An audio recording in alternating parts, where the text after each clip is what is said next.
అస్మద్గురుభ్యో నమః. ఎందరో వీరపురుషులు, ధీరపురుషులు, ధార్మిక పురుషులు మన భారతావనిలో జన్మించారు.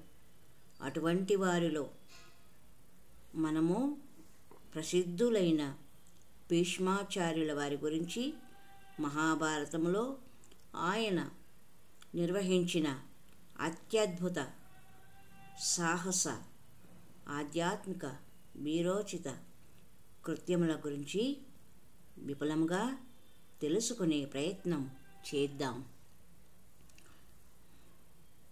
భీష్ముల గురించి తెలుసుకుందాం. ఈయన క్షత్రియ వంశంలో జన్మించిన వాడైనను తన యొక్క ఆచరణ అనుష్ఠానం వలన ఆచార్య పదవిని అలంకరించును. కనుకనే భీష్మాచార్యులు అనే పేరు వచ్చినది. ఈయన పేరున మాఘమాసంలో మనము భీష్మ ఏకాదశి వ్రతమును కూడా జరుపుకునే సదాచారము నేటికి ఉన్నది. ఇప్పుడు ఎలాగున వ్యాకరణము, న్యాయము, సాహిత్యము, వేదాంతము ఆచార్య పరీక్షలు గలవో అలాగున అప్పుడు కూడా ఉండెను. ఈయన గొప్ప కర్మయోగి, బ్రహ్మనిష్ఠుడు, అస్ఖలిత బ్రహ్మచారిగా ఉండెను. భారతీయులందరూ ఈ మహాపురుషుని దివ్య చరిత్రమును స్మరించి ఎప్పుడూ తరించవలసి ఉంది.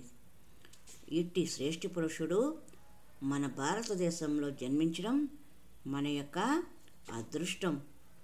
ఈయన బ్రహ్మచర్య వ్రతమును నిలబెట్టుటలో చూపిన దృఢవ్రతము ప్రతి బ్రహ్మచారులను, ముముక్షువులను స్మరణలో ఉంచుకొనవలసింది. ఆ పరమపురుషుని కలిగిన దివ్యశక్తులన్నీయును మహాధీరత్వము బ్రహ్మచర్య వ్రతము వలననే సిద్ధించినది. ఇట్టి పరమ పవిత్రమగు వ్రతము అనుష్ఠించుటలో తన యొక్క గురువుగు పరశురాముని కూడా తిరస్కరించి వలసి వచ్చెను. నిన్నటి రోజు మనము బలిచక్రవర్తి తన గురువైన శుక్రాచార్యుని వారిని మాటను తిరస్కరించి వామనునికి 3 అడుగుల నేలను దానము ఇవ్వడం గురించి తెలుసుకున్నాం దృఢవ్రతంలో. ఆ తరువాత ఇక్కడ భీష్ముల వారు కూడా తన గురువైన పరశురాముని ఎదిరించి యుద్ధము చేయవలసి వచ్చింది. గురువైనా సరే అని చేయవలసి వచ్చింది.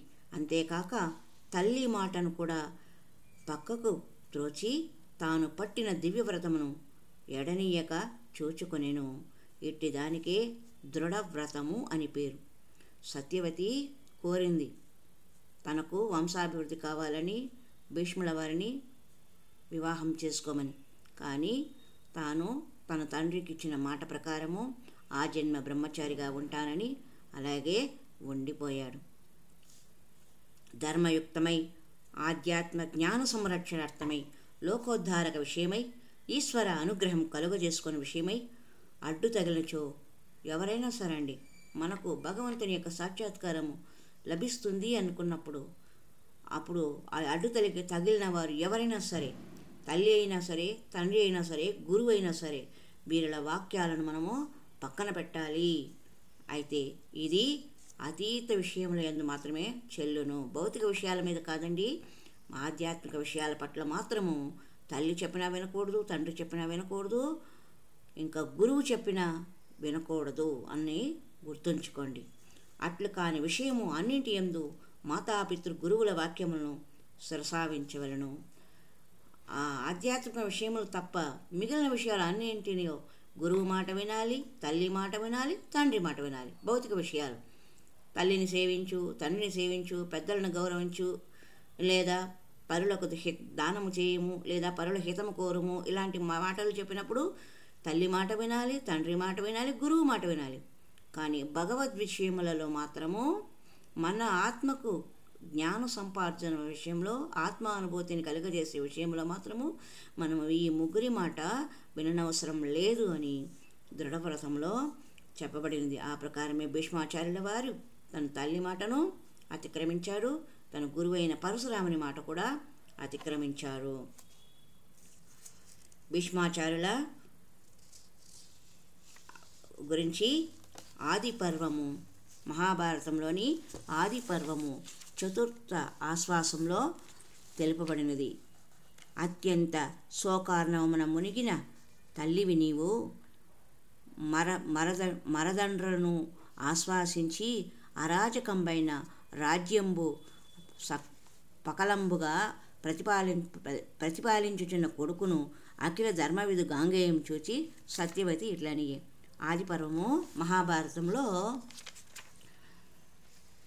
మహాభారతంలోని ఆదిపర్వంలో చతుర్థ ఆశ్వాసంలో తన కుమారుడైన గాంగేయుడు అంటే భీష్మాచార్యులని చూసి సత్యవతి ఇట్లా చెప్పింది. ఏమని? సంతానంబున సంతత కీర్తియును బెండ సంస్కృతియును అత్యంత మహీభారమును పరంతప నీయంద చిరంతరంపై నిలిచెన్. జననుత సర్వధర్మువులు సర్వ జగత్ పరివర్తన క్రమంబును మరి సర్వ వంశములు పుట్టిన మార్గము నీవనిక్కును వనిక్కువం బనగ ఎరుంగదన్నుత గుణాఢ్యుడవున్ భరతాన్వయావలంబనుడవు నీవని ఒక్కడు పంచెద చేయము మత్ప్రియంబుగాన్. ఇక్కురు వంశంబున నీ ఒక్కరుడవ ఉన్నవాడ ఉర్వీరాజ్యంబు ఎక్కటి చేకొని తేజము దిక్కుల వెలిగింపు సంతతియు మొగిన్. నిరతంబు బ్రహ్మ మొదలుగా వరుసన ఎడతెగక ఇట్లు వచ్చిన వంశంబు ఉరుభుజ నీ ఉండంగా నీ తరమున విచ్ఛిన్నముకట ధర్మవే అనినన్ విని భీష్ముడనియే. మీకు ఇట్లని ఆనతి ఈగదగునే అమ్మెయ్యి. నా పలికిన పలుకులు గురి నా తాల్చిన వ్రతమును చెరుపనంత చిరుతనే చెప్పుడా. హిమకరుడు శైత్యమును అర్యముడు మహాతేజమును హుతాసునుడు ఉష్ణత్వము విడిచిరేని గురువర్తము నాచేకొన్న సద్వ్రతంబు విడుతునే. పృథివ్యాది మహాభూతంబులు గంధాది గుణంబులు ఎట్లు విడువనట్లు నేనును గురు కార్యంబున ఈ శుల్కార్థంబుగా సర్వజన సమక్షమున నా చేసిన సమయస్థితిని విడువను అని దృఢ విషయమై భీష్ముడు చెప్పిన గంభీర వాక్య అక్షరములను భారతదేశమున పుట్టిన ప్రతి స్త్రీ పురుషులను అనుష్ఠింపదగిన వారే కదా.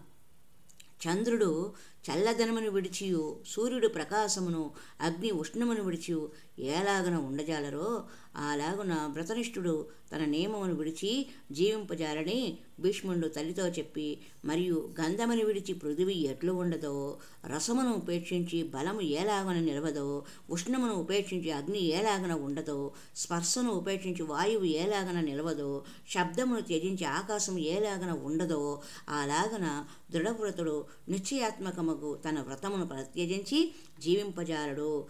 ఓహో, ఎటువంటి ప్రతిజ్ఞ! ఆ మహాత్ముని హృదయ నిశ్చయము ఎంత పావనమైనది! సత్యవతి ఏమన్నది? నాయన, బ్రహ్మదేవుడి కాలం నుండి సాగినటువంటి ఈ వంశాభివృద్ధి క్రమము ఇప్పుడు నీతో అంతం కాకూడదు. నీవు ఎలాగైనా వివాహము చేసుకొని భారత సంతతిని, కురువంశ సంతతిని అభివృద్ధి చేయాలని ప్రార్థించినది. అప్పుడు నేను ఇచ్చిన మాటకు కట్టుబడి ఉన్నాను, నీ మాటను నేను తిరస్కరించుచున్నాను అని చెప్పిన సందర్భములోనిది. ఇక ఉద్యోగ పర్వమున చతుర్థ ఆశ్వాసమున కాశీరాజు కుమార్తెలలో పెద్దదియగు అంబయ్యను పేరు కలది భీష్ముని వివాహం చేసుకునే విషయమై ఎన్నో ప్రయత్నములు చేసి విఫలమైనందుచే అందరూ భీష్మాచార్యులు గురువగు శ్రీ పరశురాముని వద్దకు పంపి ఆయన చెప్పినచో శిష్యుడగు భీష్మాచార్యుడు తప్పక వివాహం అంగీకరించడం చెప్పినందుచే అలాగున ఆ కన్యక అత్యధిక భక్తి వినయభావములతో శ్రీ పరశురామును ఆశ్రయించే శ్రీ పరశురాముడు రాజకుమార్తెను కూడా తెచ్చి భీష్మునితో చెప్పిన విషయం ఇచ్చట మనం అనుసందేయము. సరే, సత్యవతి చెప్పింది కురువంశము అభివృద్ధి చెందాలి, ఇలా నీతో ఒక్కడితో ఆగిపోకూడదు అని చెప్పగా లేదు లేదు అని చెప్పి అడ్డు తగిలాడు. ఆ తరువాత తన తమ్ముడికి గాను తెచ్చిన ముగ్గురు రాజకుమార్తెలైన కాశీరాజు కుమార్తెలలో ఇద్దరిని మాత్రము తన తమ్ముళ్ళకిచ్చి పెళ్లి చేశాడు. అంబ అనే అమ్మ మాత్రము తను తన భీష్ముని యొక్క తమ్ముళ్లను వివాహం చేసుకుంటకు నిరాకరించింది. దానితో ఆమె ఇంటికి పంపిస్తే అక్కడ అంబ ప్రేమించిన ఆ జయద్రథుడు ఆమెను తిరస్కరించాడు. నీవు వేరే ఒకరికి పట్టుబడ్డావు, అలా బానిస అయిన ఆమెను నేను స్వీకరించను అని. మరలా ఆమె భీష్ముని దగ్గరికి వచ్చి తనను వివాహమాడానని పట్టుబట్టింది. భీష్ముడు తాను బ్రహ్మచారి, తాను అలాంటి పని చేయను, నువ్వు వెళ్ళు అని చెప్పాడు. మరలా ఆమె ఏం చేసింది, పరశురాముడిని పట్టుకొని పరశురాముడు చెబితే భీష్ముడు పెళ్లికి ఒప్పుకుంటాడు అని పరశురాముని ఆశ్రయాన్ని పొందింది. పరశురాముడు అంబను తీసుకొని భీష్మాచార్యుని వద్దకు మరలా వచ్చి, నువ్వు నా శిష్యుడు కాబట్టి నీవు నా చెప్పిన మాట వినాలి, నువ్వు ఈ అమ్మాయిని పెళ్లి చేసుకోవాలి, నీ ద్వారానే కదా ఈ అమ్మాయి జీవితము నాశనమైనది, కాబట్టి నీవే ఈ అమ్మాయి జీవితాన్ని ఉద్ధరించాలి అని పట్టుబట్టాడు. అప్పుడు భీష్ముడు నిరాకరించాడు. ఈ సందర్భము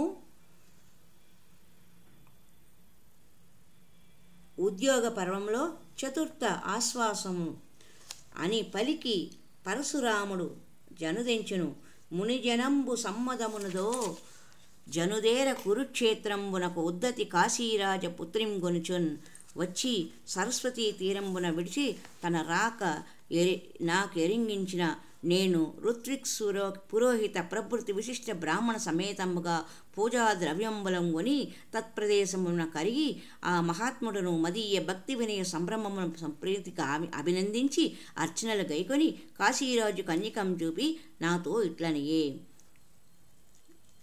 బలమి మున్నేల తెచ్చితి తిప్పడితి మొగుడద్రోచి పుచ్చంగ దగునయ్యా, నీచవృత్తి వచ్చే దీని దమ్మునికి వివాహమింక నైనను చేయుము చెరచుట అనుచితంబు అనుటయు అనగా తెలియన్ చినుమిది నాతోడ సాల్వ విగునకు నేగూర్చిన చానతని పాలికి ననుపుము నన్న నినగాదే అనిచితి మగుడన్, ఇంక నా తమ్మునికి దీనిని ఎట్లు పెళ్లి చేయనేర్తును అనుడనా చెప్పినట్లు సేయవై తేని నిన్ను నీ చెలుల జుట్టములను చంపుదుననియు నా ఆ మునివరుండు. ఏను వినయంబు వదలక వినతుండనగుచు వివిధ వాక్యంబులం దందెలను అంతకంతకు అతనికి కోపంబు గల్గంబైన వెండియు గురుడవైన సమగ్ర కోదండ విద్యా మహత్వమిచ్చిన వాడ పలుకదగనే కారణంబు లేక ఈ రసమెత్తి ఇట్లనిన పరశురాముడు ఆగ్రహమున గురుడని నన్నెరుంగు ధనగనుండువు నా వనంబున ధనాదరణమున చేసి తెన్నియో విదంబున బల్కెదు భక్తితోడ నీ వెరవులుక్కు మీయగల వేగమ పెండిలి సేయుమంతతో మరలు నదియ కోపసికి మానదు వేరొక వేయు చేసినన్ అనిన విని ధర్మాచరణంబున ఇంత వట్టి పెసంగునగనే పరానురక్త చిత్తయ్య మగునాన ఇల్లాలింజేయు వారుంగలరే ఇట్టి అకృత్యంబా చరించు కంటే నీ చేత ఎట్లయినను లెస్స తొల్లి పెద్దలు చెప్పిన చొప్పున అవతరింపుమని ఇట్లాంటిని గర్వి అయి కార్యము ఇట్టిద కార్యమిట్టి దని ఎరుంగక లోకంబు చనుపదమున తిరుక కున్మద వర్తించినట్టి వాని గురువైన దండింప వలయునండ్రు అను మాటకు గాలానలమును బోలెను మండికయ్యమున కాగితమై మొనలేర్చి వేగ ఇచ్చటికి జనుదెమ్మని భార్గవుండు సంరంభమ్మన్. శ్రీ పరశురాముడు వివాహము చేసుకొనదవా లేక యుద్ధమునకు సిద్ధముగా ఉన్నావా అని భీష్ముని కోపముతో అడుగగా యుద్ధములో ప్రాణము కోల్పోయినను తా పట్టిన వ్రతమును విడువన తలచుట లేదని సమాధానము చెప్పెను. ఎటువంటి పరిశుద్ధ హృదయము ధర్మములో గల దృఢ విశ్వాసమునే చెప్పవచ్చును. అయితే పరశురాముల వారికి కోపోజ్వలిత వాక్యములను వినినప్పుడు భీష్ముని మనస్సు కూడా కొంచెం అశాంతి కలిగినట్లు ఈ పద్యములచే గోచరించుచున్నది. లేనిచో గర్వి అయి కార్యం ఇట్టికిదా అకార్యం ఇట్టిదని చెప్పి ఉండడు. ఆయనను భీష్ముడు అత్తడి రాజ్య పరిపాలన కూడా చేయువాడొకటి చే ధర్మాధర్మను అతిక్రమించి స్వేచ్ఛా ప్రవర్తకుడై ఉండు వారిని తల్లి తండ్రి గురువు అను అభిమానం ఉంచక ధర్మబద్ధముగా సర్వజనులకు ఏ దండను ధర్మశాస్త్రమును విధింపబడి ఉన్నదో అలాగున చేయుటియే సత్యధర్మ నిష్టగల రాజు యొక్క విధి అని ధర్మశాస్త్రములో కలదు. కావున అతను అట్లు చెప్పి ఉండును అని మనుస్మృతి యందు ఈ విషయమై మనువు చెప్పినది ఆచార్యం చ ప్రవక్తారం పితరం మాతరం గురుం నా హింసాద్ బ్రహ్మణాన్ గాశ్చ సర్వాంశైవ తపస్వినః. వేదాధ్యయనము చేయు ఆచార్యుని, వేదభాష్యము మున్నగు వాని అర్థమును బోధించుడు ప్రవక్తను, తండ్రిని తల్లిని ఆత్మజ్ఞానం ఉపదేశించుడు గురువును, బ్రహ్మనిష్ఠులకు బ్రాహ్మణులను గోవులను తాపసులను బాధింపరాదు. ఒకవేళ ప్రమాదము చే కొంచెమైనను తప్పిదముపై వారిలో కలిగిన హితమగు నీతిని చెప్పవలసిందే కానీ దండింపరాదు. భీష్మాచార్యులకు కలిగిన శక్తి బ్రహ్మచర్య వ్రతము చేతను పరిశుద్ధమగు వ్రతనిష్ఠ చేతను సిద్ధించినది. ధర్మము యశస్యము ఆయుష్యము లోకద్వరసాయనం అనుమోదామహే. బ్రహ్మచర్యం ఏకాంత నిర్మలం. బ్రహ్మచర్య మహిమ చెప్పబడుచున్నది. ధర్మములన్నింటికీ ఆధారమైనటిది, యశస్సుకు మూలమైనటువంటిది, దీర్ఘాయుషుకు హేతువైనది, పవిత్రతకు కలుగజేయునది, ఇహలోకమును పరలోకమును దివ్య రసాయనం వంటిది యోగు.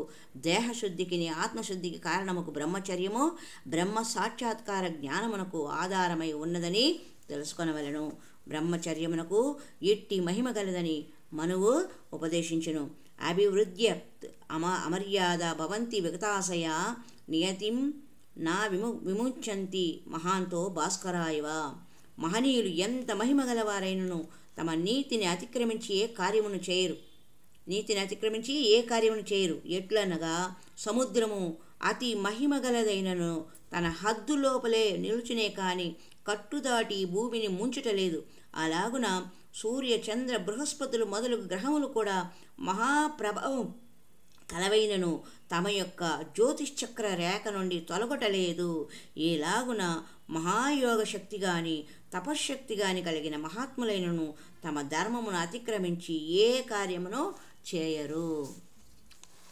వ్రత యజ్ఞ తపోదాన హోమ స్వాధ్యాయవర్జితం సత్యశౌచ పరిభ్రష్టం సన్యాసం నైవ కారయేత్. వ్రతము, దైవయజ్ఞము, తపస్సు, శక్తి కొలది దానము, హోమము, వేదము, ఉపనిషత్తు, భగవద్గీత మొదలైన వాటి అధ్యయనము, సత్యనిష్ట, బాహ్య అభ్యంతర శుద్ధి మొదలగు ఆత్మశుద్ధికి హేతువులైన ఉత్కృష్టానుష్ఠానములు లేని వారికి బ్రహ్మనిష్ట సిద్ధింపనందున అట్టి వారికి సన్యాసమును కలుగ చేయరాదు. అనగా అనుష్ఠానము లేని వారికి అంతఃకరణ ఇంద్రియములు శుద్ధములు కానిచో బ్రహ్మనిష్ట యందు నిలకడ కుదరదు.